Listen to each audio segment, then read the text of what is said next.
What is going on, everybody? We are back for episode 4 of season 10 of Alone. We had 2 more tap outs tonight, which brings us down to what I think is the sweet spot for Alone, leaving us with 6 remaining contestants. I feel like at 6, we get an opportunity to see more what everybody's doing instead of having to leave contestants out. Like we never saw Alan and Wyatt at all this episode. And I feel like those are 2 of the more interesting contestants this season. So, I want to be seeing them every single episode. So let's start with our 2 tap outs. Jodi, we're going to keep this short and sweet. Every season, it feels like now we have one contestant who comes on the show to build a shelter and then tap out. That's exactly what Jodi was this season. We never saw her attempt to find any sort of meaningful source of food at any point in the season. She was just working on that shelter, and, even previous episodes, you just knew that's what she was going to do. She was going to finish that shelter and tap out. She can say that she's feeling the pull from home and blah, blah, blah, blah, blah. You just didn't have any food. You never tried to get any food, and you tapped out. So I guess that's Jodi's Alone legacy. She showed up, she built a shelter, she went home. All right, let's move on to Luke, who was probably I'd say our most surprising tap out so far this season, because it seemed like he was almost on the verge of thriving, and it almost felt like one mental error leads to him tapping out. And that's very unfortunate, because I think that at one point during the episode, they said he had caught 16 fish and then caught another fish. So 17 fish. That's probably close to what all of the other competitors have caught combined. And then there he is tapping out. He's making good progress on his shelter. I was interested to see what the final version of that shelter was going to look like. He kind of just dug into the side of a hill, made himself a nice raised bed, dug a little fire pit into the wall so that the smoke would funnel outside, and it looked like he was headed somewhere very interesting, but that is not where he ended up. Also, like, we saw him fishing. We learned a valuable lesson that apparently in Saskatchewan, if you freestyle rap while fishing, you will immediately catch fish.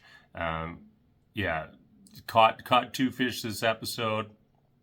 And then he ate a 2-day-old fish, and the next day, or not even the next day, it was that night, started to feel unwell. Next day, we found out he pooped his sleeping bag.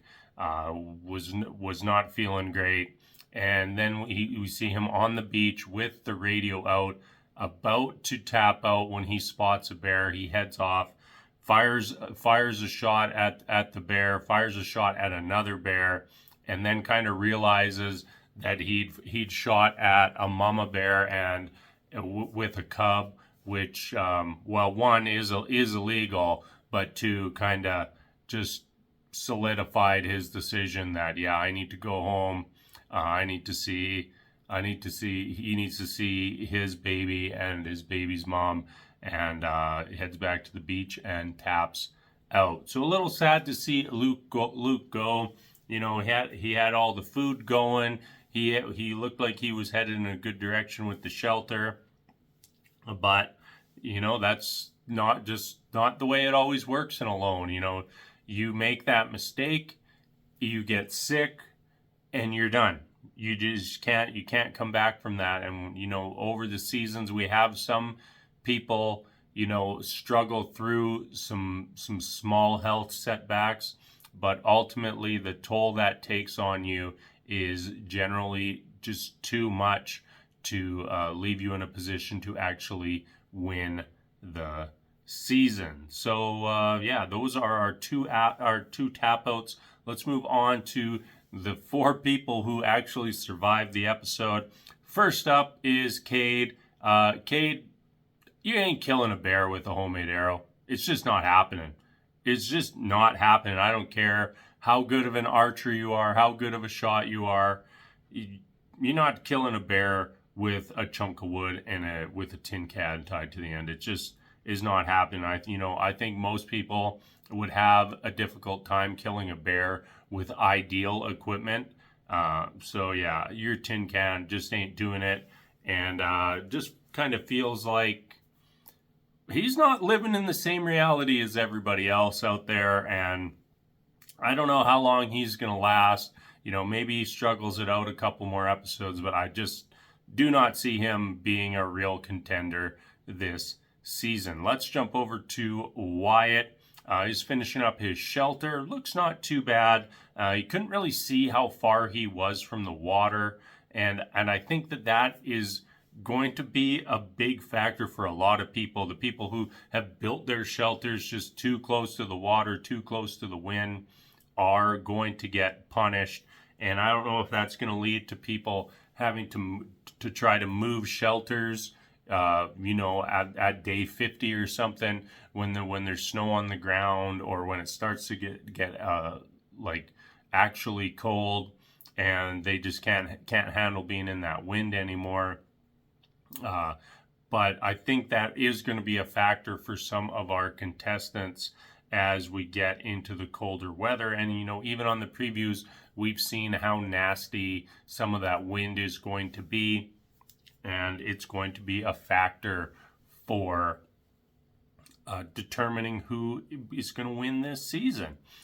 We did see Wyatt make a very nice fishing lure. I really liked it. It was bright. Lots of color. It was a good size. We've seen the fish that people are pulling out of the lake, and they're not little, 1 pound fish. Like, we're seeing repeatedly like 3-4+ pound fish getting pulled out of Reindeer Lake, and a lure like that could lead to him being able to get way ahead on the fish, which could be a massive advantage for Wyatt. In the preview, potentially looked like he loses his lure, but for now, that lure is working out for him. As long as he remembers that he probably shouldn't just leave his fish by the lake overnight, especially when, like, there's just so many, like, we're all watching. Like, he catches 2 fish, and he's like, well, I'm just going to leave them in this live well overnight. And, like, you're watching and you're like, of course, that's not going to work out for you. Just leaving one, like the way it was set up, if the fish are still alive in the live well, they could potentially get out. It just was not set up to the point where there's no way that fish is escaping. And 2, there's animals. There's animals who would love to steal those fish from you. We've seen the otters, we've seen the martens, we've seen the bears. They would love to just come by and get a free meal. And I don't know, he's like, well, I think I'm close enough, I'm going to be able to hear. Well, you weren't, and those fish are gone. He did manage to catch another fish later in the episode, and did decide that he was going to cook that thing and eat it instead of doing his catch and release program. So that could be an error that, maybe that costs Wyatt 4 or 5 days. Will that be the difference between him winning and losing? We don't know. Probably not. But pretty big mental error that just should have been avoided. We got Taz next. It seems like he's doing well food-wise. They popped it up on screen. I don't remember the numbers, but he'd caught some fish. He'd shot some grouse, caught a squirrel. So he's kind of doing like all around well, which I don't really think that anybody else is as broadly as successful so far this season as Taz has been. He thinks he's got about 10 days of food saved up. We see him catch a nice trout in his gill net. He's out setting snares a squirrel. We get a little look at his kind of little smoke shack, and he's just kind of leaving the fish out, totally exposed, totally open. and something came by, decided to have a little snack, stole half a trout from him. And, I think that will be a lesson for Taz. Well, it was a lesson because we saw him go and build that food stash immediately after. And on top of, so he has that, something steals half his trout, and he loses his gill net after a very windy night. Yeah. Was this a good episode or a bad episode for Taz? He did get food, but then he lost food. He lost one of his main primary sources of getting food. Could be not great for Taz, but, he's not just relying on fish. He's getting grouse, he's getting squirrels, so maybe the fish is a little less productive for him, but maybe Taz will be able to get by with the help of the other food sources that he's been able to procure. Lastly, we have Melanie. We didn't really get to see her till quite late in the episode. Building a woodshed. She wants all of her wood to be dry, no matter the weather. I think that's a decent idea. Personally, I'd probably want to just have that wood right in my shelter. That obviously means you need to build a bigger shelter, but that's just one thing that maybe makes your life a little easier long term. The downside of that is you have that wood in there, maybe end up with some critters in that wood, which is also not good because when winter rolls around, you don't want mice chewing through your clothes and sleeping bag. But we'll see if that works out for Melanie. She built a lure for fishing, lost the lure, quickly just whips another lure together.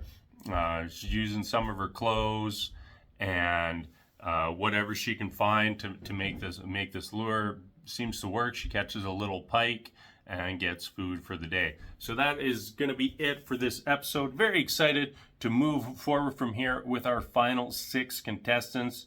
I think we've kind of, for the most part, trimmed off most of the dead weight for the season. Hate to say it, but that is what it is. The show probably shouldn't be casting people in their 60s, near 60s.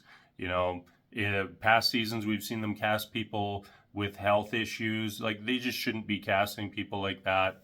And that takes a slot away from somebody who could have competed and could have potentially won. And maybe that goes into the casting, that they do cast some people that they want to tap out early on to make the show more interesting. But hey, that's all right.